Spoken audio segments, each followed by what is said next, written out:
And I'm going to say to everybody, welcome to this session.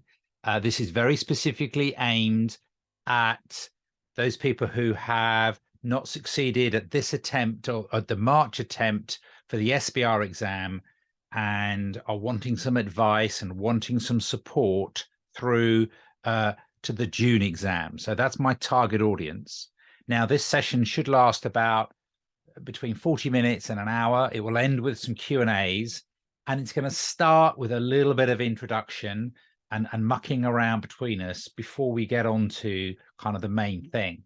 There's not a lot of technical content as such in this session. It's about understanding where you're coming from, where you're going, motivation, that kind of thing. So maybe, just maybe, the first thing I should do really is to understand a little bit more about who I'm talking to. And for validation's sake, I'd be grateful if you could answer that poll question. Now, the point about these poll questions is they are just a bit of fun. They're 100% anonymous, and it's just a way of me making sure, you know, that you're engaged and I can understand what's going on. So there are a couple of people I can see in the room who didn't take the exam in March. So I'm kind of going to assume that, you know, maybe they took the exam beforehand, and they've seen that, they've done the syllabus, they've seen the syllabus, and they are effectively a resit student. But the majority of you, the clear majority of you, have done the exam in March, and therefore you are effectively my target audience. And again, maybe it's patronizing, but I just want to double check. Oh, and then of course it doesn't work. Why doesn't this poll work? Second poll. Let's launch the second poll. Did this last time where the second one wouldn't. Right. Okay. Let's use the chat box instead. Are you planning to sit the exam in June? If you're going to say yes, put a Y in if you are, because you are my target audience. Yeah, you are my target audience. Okay.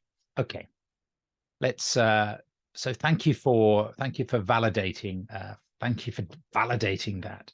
Now, one of the things that I want to say is that there's no disgrace whatsoever in failing a strategic professional exam.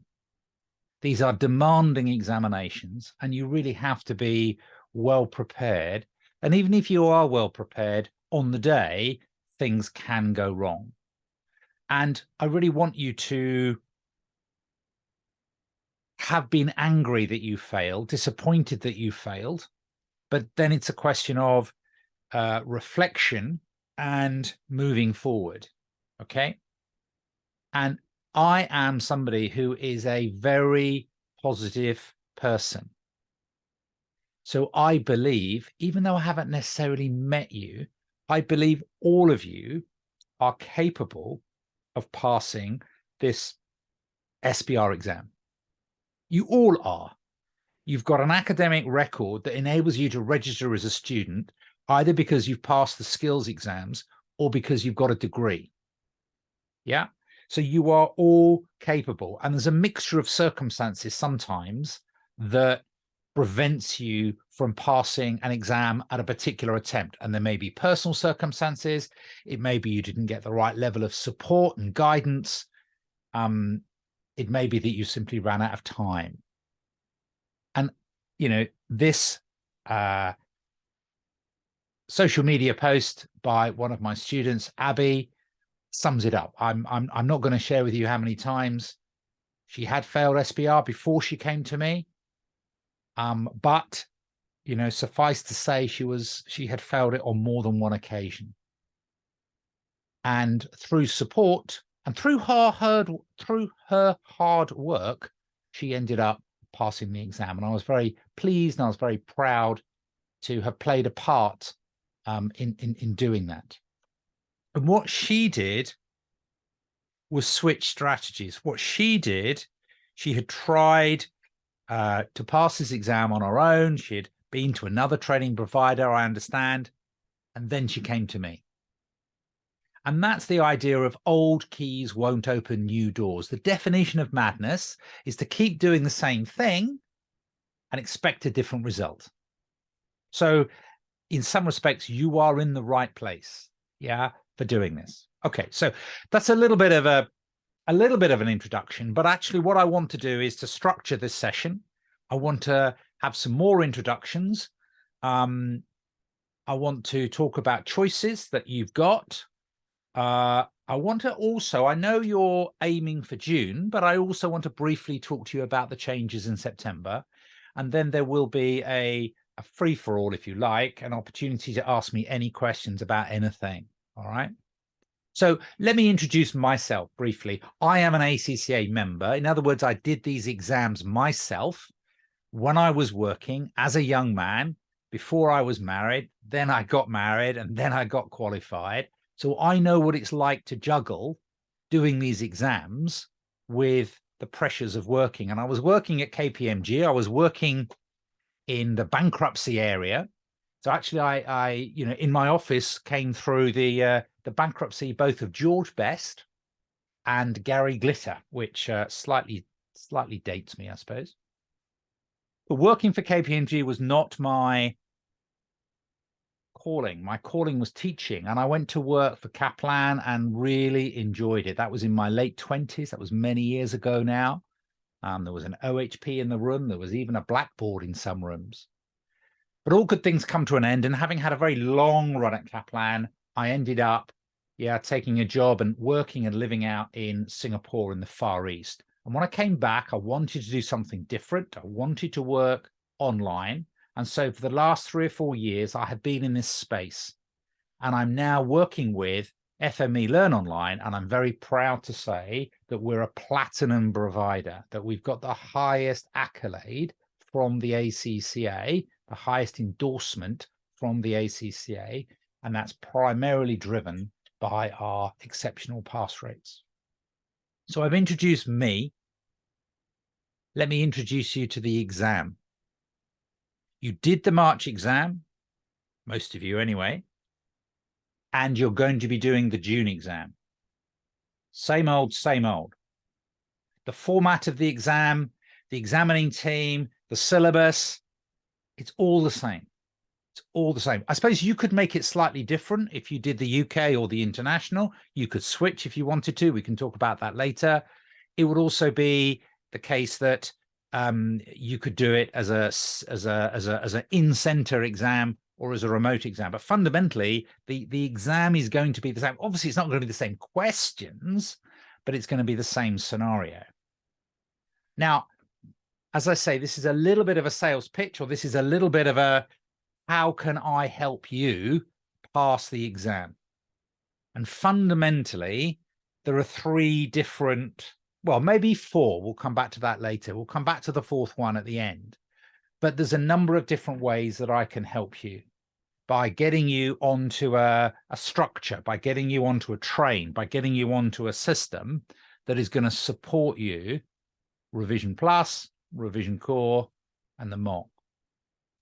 So whatever you choose to do, and obviously you can choose to study on your own, revision requires hard work, smart work. And I think revision is primarily about 2 interlocking things. There's a Venn diagram going on there. Knowledge. You've got to have the knowledge, right? But having the knowledge on its own is not good enough to pass this exam. There are plenty of people who've read the whole book. There are plenty of people who've looked at every single video, every single past examination question, and still fail. And they fail because in order to pass your driving test, you don't watch other people driving. You have to drive. You have to practice. You have to understand. Mirror, signal, maneuver. You have to have the practical things to earn the marks, and that's about exam technique. So there's two things going on, I think, in revision: remembering it, but also then being able to apply it in the time allowed. And that's where the practice platform comes in. Now, if you come on to the Revision Plus course,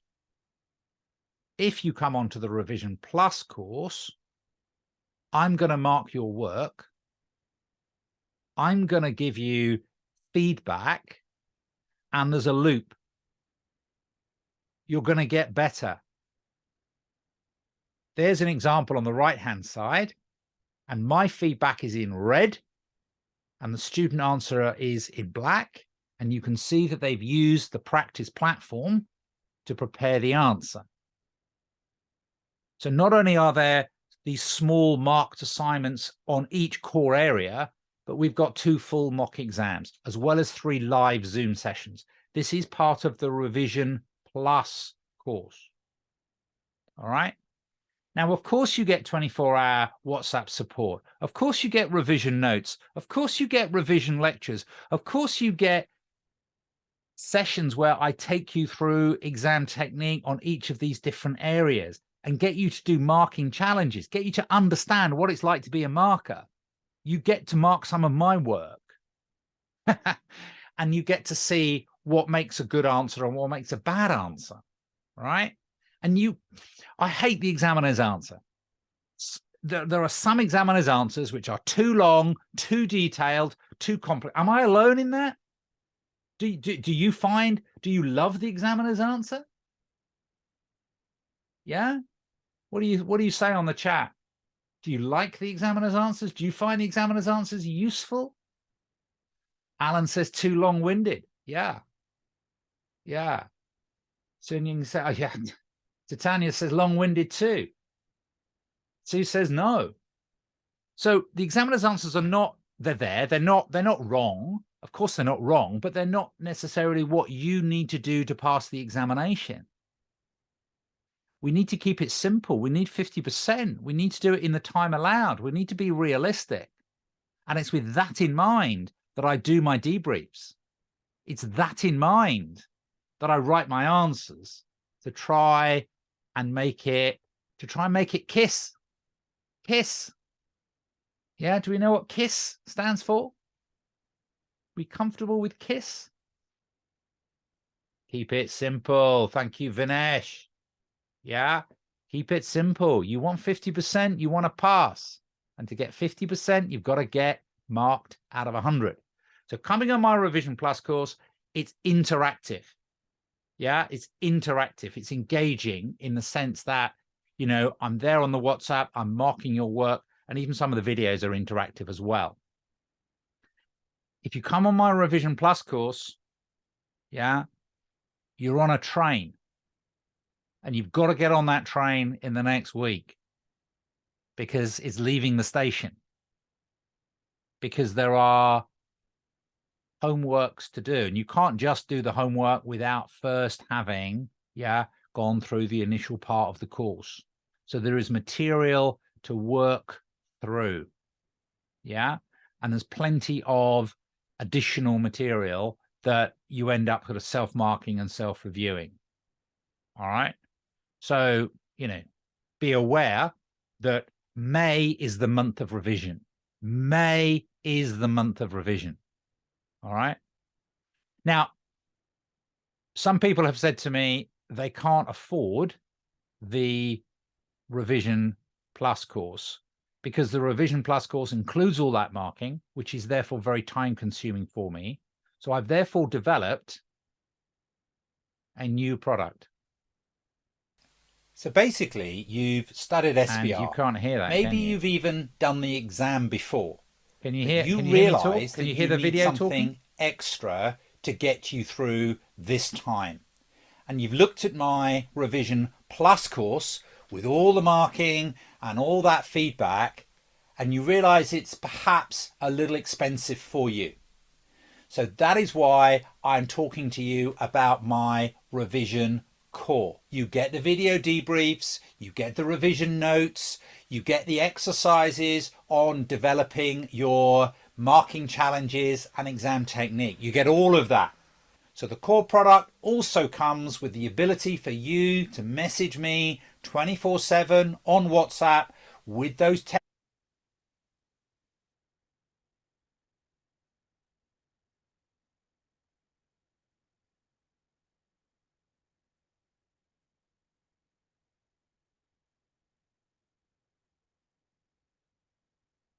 technical queries, with those little niggles that I will be able to resolve.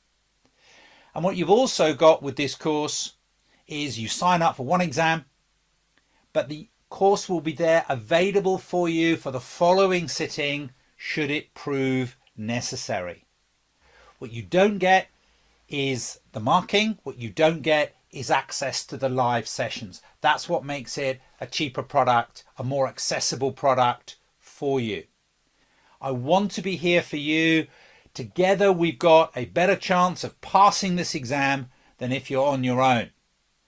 So please, any queries, any questions, don't hesitate to reach out to me. So I am Tom Clendon. I can help you pass the SBR exam. You know where to find me. Let's do this, please. Right, so that was the second option. That was about revision core. Do you get a grade back with a mock on revision core with no feedback? No, Alan. The point about the revision core is that you don't get the marking. And to be honest, marking is the wrong word for what I do on Revision Plus. The biggest value on Revision Plus is not about the mark I give you, it's about the feedback that I give you. So you saw the marking commentary, an example of it. So on the revision core, there is no marking.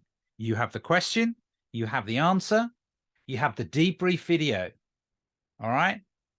But what you don't have, what I don't do is spend half an hour marking your script. You're having to review it yourself. And there's a differential in the price that reflects that. So Alan, the short answer to your question is no. There is a third alternative, which is just doing a single mock and there's some additional resources thrown into that course.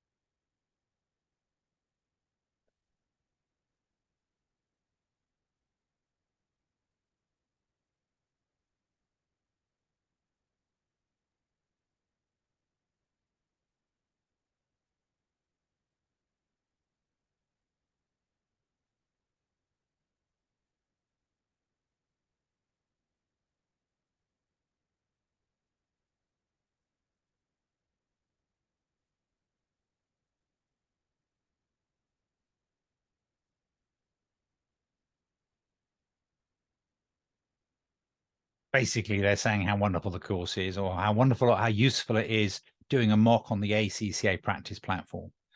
So there's some additional resources that go with that. But in terms of my sales pitch, it's coming to an end, you'll be pleased to know. If you want to do the Revision Plus course, it's 647. I can do stage payments on that, not a problem. If you want to do Revision Core, there's a single payment.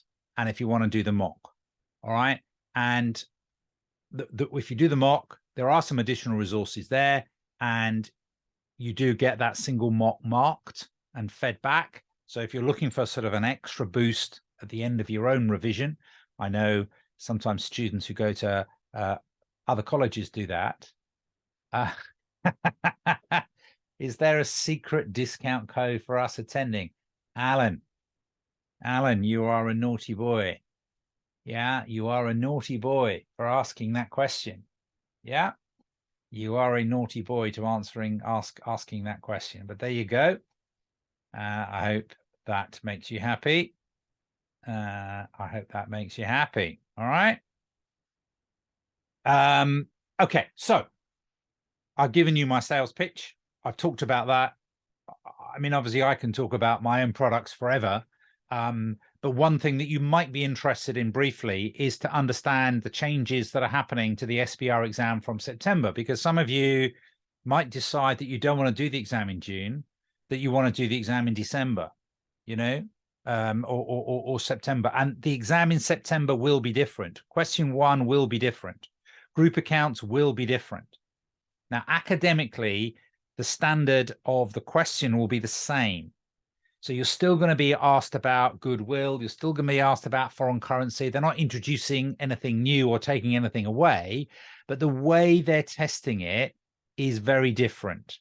So group account is going to be prepared using a pre-populated spreadsheet.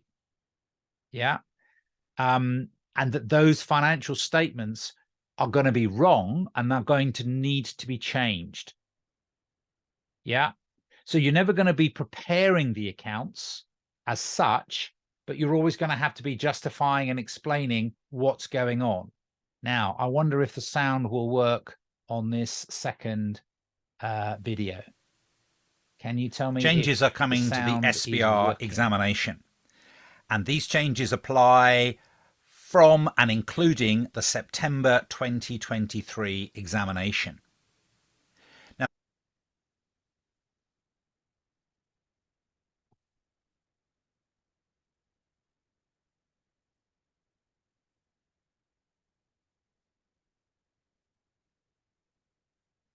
Now, the change that I'm talking about specifically relates to question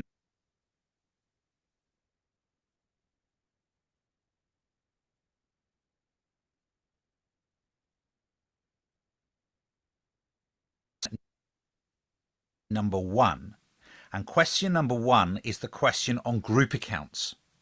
Yeah, where we are examined on the numbers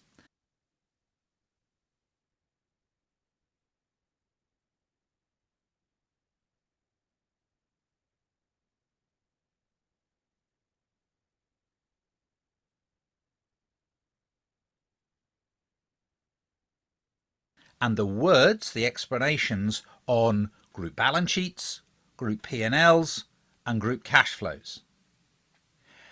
Now, the change is same but different. Academically, it's the same level. There's no new topics being introduced or eliminated. And we still are going to have to write. We're still going to have to explain about group accounts and the consolidations. But what is different is the fact that we are going to be given a pre-populated spreadsheet response option, which contains a draft set of financial statements. But those group accounts, whether it's a balance sheet or a P&L or a cash flow, will in some way, shape or form be wrong and therefore need amending. Maybe there's a consolidation adjustment that hasn't been taken into account. Maybe goodwill hasn't been impaired. Maybe there's an acquisition or a disposal of a sub which hasn't been processed. And there can also be accounting errors or unrecorded transactions potentially relating to pensions or any other accounting standard. So the numbers, the way that we present the numbers, that is what is going to be different. But we are never going to have to construct from scratch a set of financial statements. The financial statements will be given to us and we'll be looking to amend them. Now, whilst there is a change in the way that we are presenting our workings and manipulating the numbers, the question will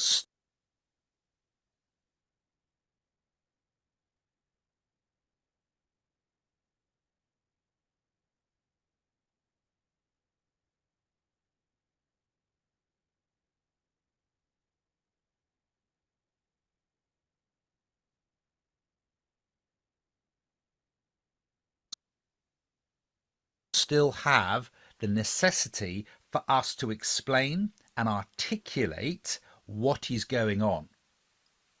So this is what a pre-populated spreadsheet response option may look like. It contains a draft set of financial statements, in this case a balance sheet. but your ultimate answer may be presented like this. You've used those columns. You've shown effectively, some of you may know the expression extended trial balance. You've made those necessary adjustments. I want you to be assured that I'm onto this. I want you to be assured that this applies from September 2023 onwards. So keep your eyes on this space. There is more to come. All right? For me, it's important that you get the support you need to pass the SBR exam. And I am in a unique position to provide you with technical expertise, and personalized support that is up to date and is what you will need to help you pass this examination. So look, you should always feel free to get in touch, and I'm always going to wish everybody the best of luck in their studies. What I would say, however, is that you shouldn't just rely on luck.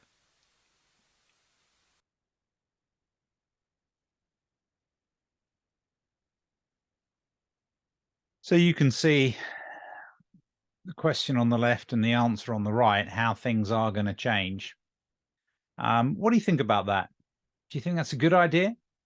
I mean, you've done the exam sort of the traditional way, and June will be the last time that you don't get a pre-populated spreadsheet. So for some of you, this is going to really motivate you to do June because you don't want to do that pre-populated spreadsheet. Yeah, I don't think many people really are fond of change. I think that's a very candid response there. For me, it's represented a challenge in the way that I teach. So what I've had to do, what I've decided to do to remain exam focused, is to rewrite everything. So that, when you're, for the students who are going for September, have a different series of lectures to help them prepare for group accounts, because it's going to be tested in a different way and they need to understand that. So in a way that doesn't affect you because you're doing June, but I want you to be aware that June is the last time, and that if you end up having to do it in September, life is different. Yeah, I want you just to be aware of that. Now, what I'm doing here on the screen is I suppose giving you a fourth option. The first three options are give me money. Enroll for my Revision Plus course, enroll for my core, enroll for the mock. There's money, money, money. Give me money, and I will then give you, a lot of marking, a lot of resources, a lot of support. But for whatever reason, some people aren't in a position to do that, and I know that. But what you can do is sign up for my podcasts. So on Spotify, and you've all got mobile phones, and you can follow me on LinkedIn, and I put various tips and issues on LinkedIn. So you can all follow me on LinkedIn. You can find me on LinkedIn. You can find me on Instagram if that is your thing. I post messages on Instagram. All to do with SBR. You're not going to see my cat because I haven't got a cat. All right. And of course, my YouTube channel. And one of the things I'll do is I'll post this clip, this video, providing I can hear the sound and everything works. I'll post it up on the YouTube account. So instead of having 69 videos, there'll be 70 videos. And instead of having nearly 3,000 subscribers, hopefully I'll get more than that going forward. So there are resources out there to help you, but it's not the same as having a structured support with that marking and those detailed videos. That's the point. Of course, perhaps the best resource out there is the ACCA itself. The past examination questions are there on the ACCA practice platform.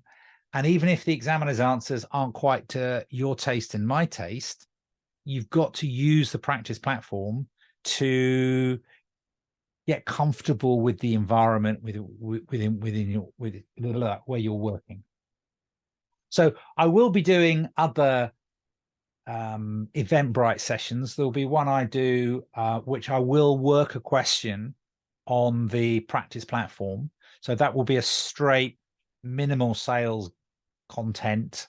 It'll be just like, this is how to do a question, and I will show you a question, how to do that live.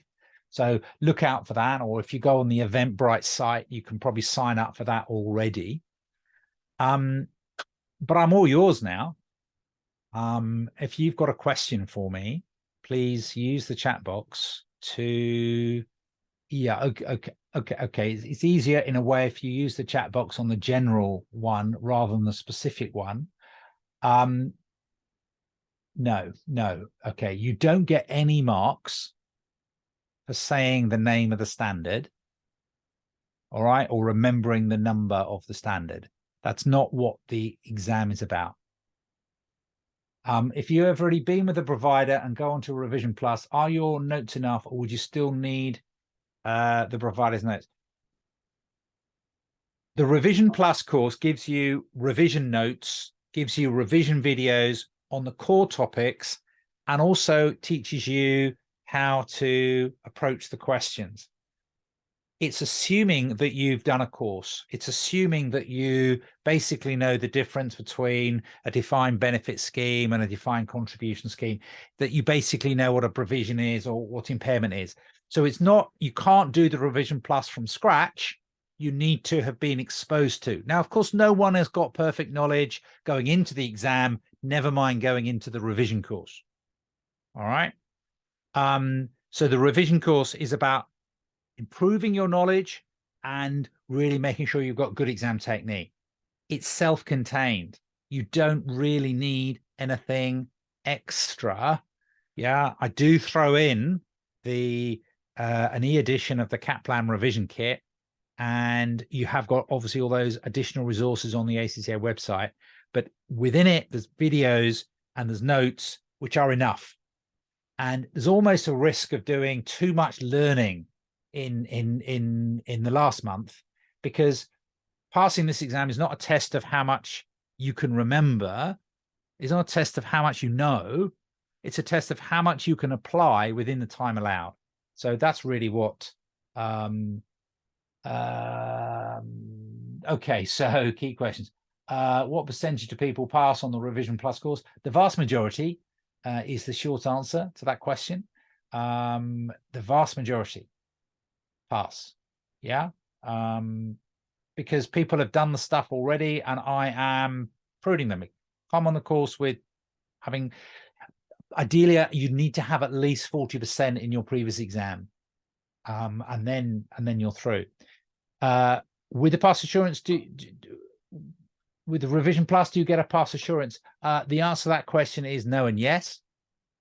What it means is that if you were to not succeed on your Revision Plus, I would continue to support you through the following sitting. I would continue to support you through the following sitting, Vinesh. All right, so I would try and not take any more money from you, and I would continue to support you through by allowing you continued access to that material.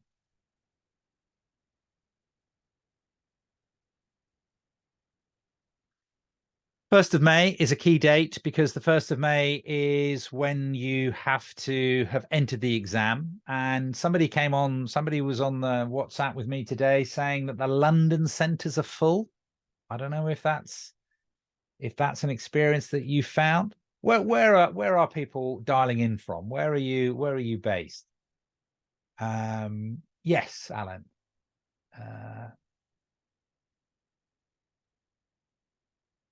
Where are you based? Okay. Hi, Ghana. Wow. Leicester. Yeah. Tigers had a good win the weekend, I saw. Okay. Vivek, Kenya. So make sure, the point is, although the deadline is for the 1st of May, make sure that you enter the exam, please, sooner rather than later. All right. Because sometimes centers get full up, and sometimes the capacity for remote invigilation gets full up as well. Most of you are probably going to do the international because it's slightly easier. You would only do the UK or the Irish variant if you needed a practicing certificate. So there's less to study if you're doing the international, which therefore makes it slightly easier.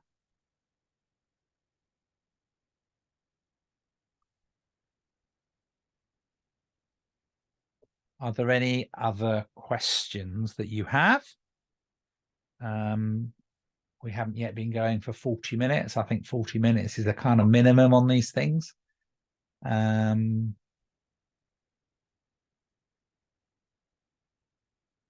It does feel incredibly close to the exam. Yeah, we are, we are 6 weeks away. And that focuses the mind. And so you've got to have a revision plan. And, that involves little and often. That involves a commitment that you're making, that you're getting the support of your partner, you're getting the support of your family, you're getting the support of your boss, your friends, so they don't keep dragging you out for barbecues and stuff.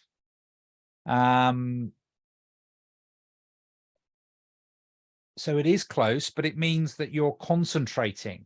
Yeah, you've got to follow through and do this exam at some stage. And if you have just sat the exam in June and failed it, and you've got a mark of 40 or more, absolutely, you've got to do it again in June and do one exam. Don't try and retake SBR and do another exam as well. That's a recipe for disaster. And I'm giving lots of general advice. You have my WhatsApp number there. I have my phone here. If you want specific advice, if you want to tell me your story, yeah, your circumstances, you want me to listen to you, then message me on a one-to-one basis and I will do that. Okay. Tatiana, what do we cover in the live sessions? Well, we've got 3 live sessions on the Revision Plus course. There's a kickoff session. So that's about structure. That's about what the course entails. That's about saying hello. That's about, getting everybody on the same page. Then there's a mid-mock session. So after you've done the first mock, sort of the 2 mocks are done over the weekend. So I will draw on lessons that have been learned from the first mock and try and motivate you and get you to improve for the second mock. So there will be some general kind of lessons to learn. Obviously, all sessions have a Q&A, open Q&A session. And then the third session is a wrap up. What do you do in the final week? What are the main takeaways from the course? That kind of thing. So what they are not is 1 hour on deferred tax. That's not the way it is. That those videos and that material on debriefing questions are all within the body of the course. So the live sessions are for, welcoming you, getting you on board, giving you the structure, making sure that you're focused, understanding about the mocks, and then getting ready for the actual exam. So there's a beginning, middle, and end to the story. And does that answer your question, Tatiana? And the live Loom sessions are scheduled for an hour. Sometimes they go on a bit longer. But when you've got a bunch of students who've paid money and are keen and asking questions, I'm not going to walk away from it, So yeah, there's enough. They always go on for at least an hour. And they are then recorded. So if those sessions are clashing with a work meeting or a wedding or something, or a time zone, then there's still access to those sessions for the students.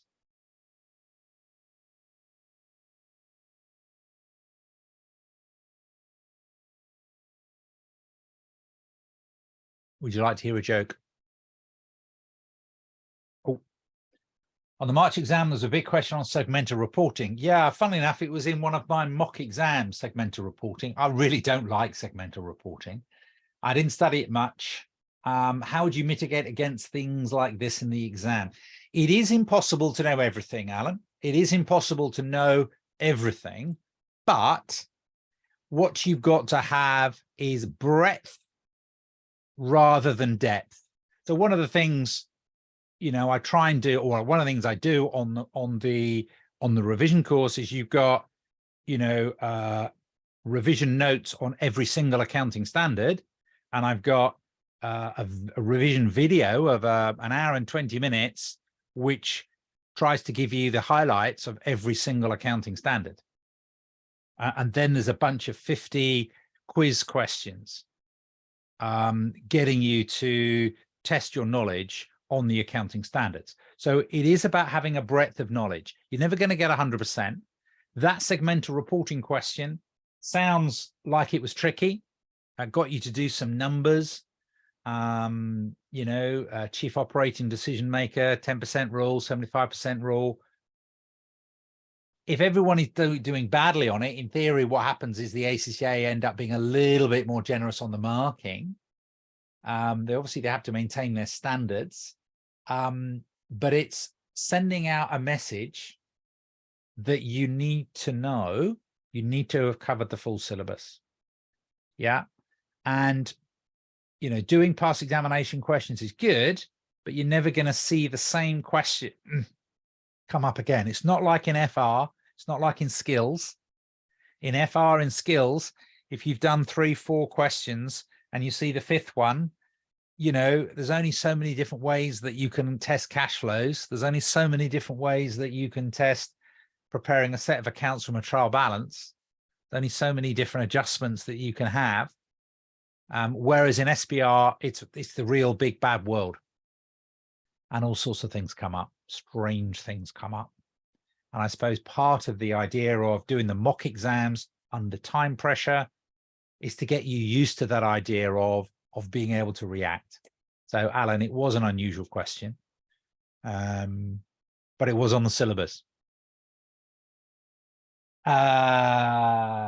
Amanda, September exams would be more easier and less numbers, as I'm more comfortable with writing. What do you think? Well, I'll tell you what I think about the September exam is what they've said going forward is they guarantee 10 to 14 marks, 10 to 14 marks for numbers on question 1. So amending that spreadsheet will be 10 to 14 marks. Now, there are some past exam questions under the current system, like it will be for June, where you don't get 10 marks on group accounts. You don't get 10 marks on numbers. So it's difficult. I'm not certain it's going to be harder or easier. I just think it's going to be slightly different, slightly more exam, slightly more work focused. I'm pleased that you're comfortable with writing, because being comfortable with writing is the most important thing about this exam, much more important than being comfortable with numbers and spreadsheets.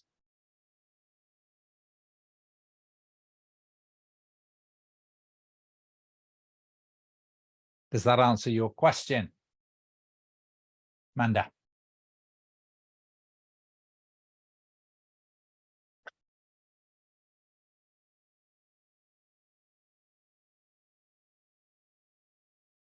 Is there an official start time for Revision Plus? The answer to that question is no and yes. If you were to register now, you would gain immediate access to the course. So you would see the full panoply of resources.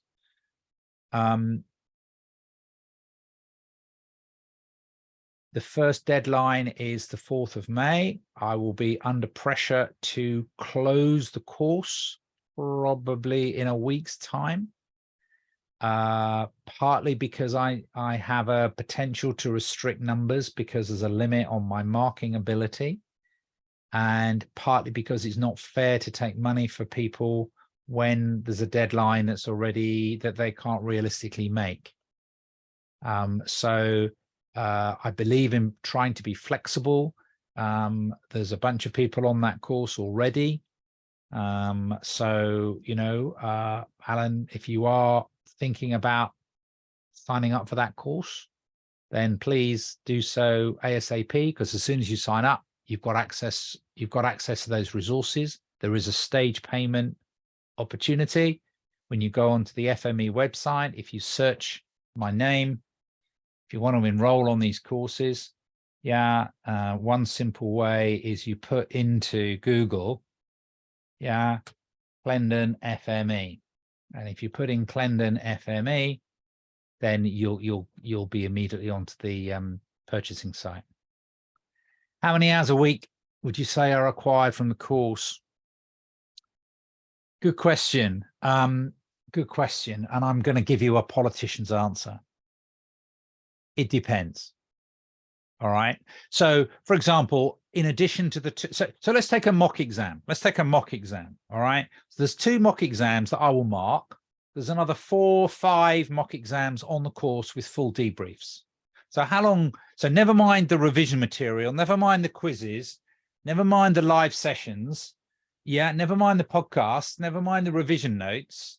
Yeah. You've got something like 7 mock exams that you can do and that you can watch debriefs for. So one way of doing that is to do the questions to time. So each mock exam takes 3 hours, 3¼ hours. You've then got a debrief. You've then got a debrief and go over that exam that mock. All right. So you've got the question, you've then got access to my answer, and then you've got access to my debrief videos. Now, my debrief videos will normally take 2.5 hours. Yeah. Because I'm basically working the question for you. So you could, if you wanted to, spend 6-7 hours, yeah, going over one mock. If you watch the video through in its entirety, as well as studying the answer, and I would recommend that you do that at the beginning. However, some of you might get smart and realize that you can play videos at 1.5 speed and still understand what's being said. Some of you may get smart and say, I did that question, Tom has marked it, I've got 15 out of 25. I perfectly understand by looking at his narrative answer where I went right, where I went wrong. I don't think I need to watch the video. Or I want to jump to part C, part C, because I got A and B right, but it's C I didn't understand. Let's see how he approached part C. Don't understand how he, I'd like to see that being built. And so sometimes people can shorten the amount of time that they spend on the debrief when they get going. All right. There'll be other topics which you find harder. That means that you could do a question and it's on deferred tax, and you suddenly realize you don't understand deferred tax. And so that means you go back to your source material, you go back to a podcast, you reach out to me for help, I send you an article, and you are then personalizing your learning because you're then having to invest time. Whereas the other student who's WhatsApping me says, I love deferred tax, and they've moved on, they've smashed it. So you're not alone in struggling with derivatives. One of the things I do is reteach derivatives on the course for that reason. And there's some stuff I can send you anyway. So yeah, don't worry about derivatives. I mean, worry about it in the sense it's a technical topic, but I know it's a technical topic. And it can be sorted. Revenue again is key. Well, revenue is more key than derivatives. Revenue is key. 5 steps. Yeah. Leases is key. I'm going to say everything is key. Yeah. I'm going to say everything is key, sale and lease back. Is it a sale? Is it a performance obligation? Yeah. Are we making a partial disposal? Are we actually selling it and leasing it back? Or are we really borrowing the money? Leases is not horrible. Tatiana, leases is not horrible. I like leases. Right of use. Yeah. It's application of the framework. It's lovely. I love it. Right. I'm going to stop the recording. I'm going to stop the recording now. That doesn't mean to say we